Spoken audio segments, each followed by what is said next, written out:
Hi all, ಇದು Wednesday mini vlog. ಅದಿತಿಗೆ ದವಡೆ ಹಲ್ಲು ಬರ್ತಿರೋದ್ರಿಂದ ಸ್ವಲ್ಪ ಮೈಗೆ ಬೆಚ್ಚಗೆ ಇತ್ತು.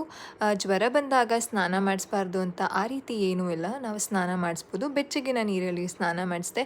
ಬೆಳಗ್ಗೆ ರಾಗಿ ಅಂಬಲಿ ಕೊಟ್ಟಿದ್ದೆ. ರಾಗಿ ಸರಿನೂ ತಿಂತಾ ಇಲ್ಲ, ಅನ್ನನೂ ತಿಂತಾ ಇಲ್ಲ ಅದಿತಿ. ರಾಗಿ ಅಂಬಲಿನೇ ಕೊಟ್ಟಿದ್ದೆ, ಒಂದು ಸ್ವಲ್ಪ ಮಜ್ಜಿಗೆ ಮಿಕ್ಸ್ ಮಾಡಿ.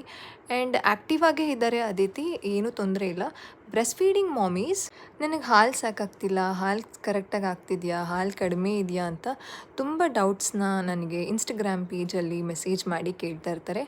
ಮಗು ಒಂದು ದಿನಕ್ಕೆ ಅಂತಂದರೆ 24 ಅವರ್ಸ್ಗೆ 6ರಿಂದ 8 ಸಲ ಮಗು ಯೂರಿನ್ನ ಪಾಸ್ ಮಾಡಬೇಕಾಗತ್ತೆ. ಆವಾಗ ತಾಯಿಗೆ ಎದೆ ಹಾಲು ಚೆನ್ನಾಗಿದೆ, ಮಗುನೂ ಎದೆ ಹಾಲನ್ನ ಚೆನ್ನಾಗಿ ಕುಡಿತಿದೆ ಅಂತ ಅರ್ಥ. ಆ್ಯಂಡ್ ಕೆಲವು ಮಕ್ಕಳುಗಳು 13 to 14 ಟೈಮ್ಸ್ ಯೂರಿನ್ನ ಪಾಸ್ ಮಾಡ್ತಾರೆ. That is also normal. ಈ ರೀತಿ ನ್ಯೂ ಮಾಮೀಸು ಮಿಲ್ಕ್ ಸಪ್ಲೈ ಹೇಗಿದೆ, ಚೆನ್ನಾಗಿದೆಯಾ ಅಂತ ಚೆಕ್ ಮಾಡ್ಕೋಬೋದು. So this is the best tip to check milk supply.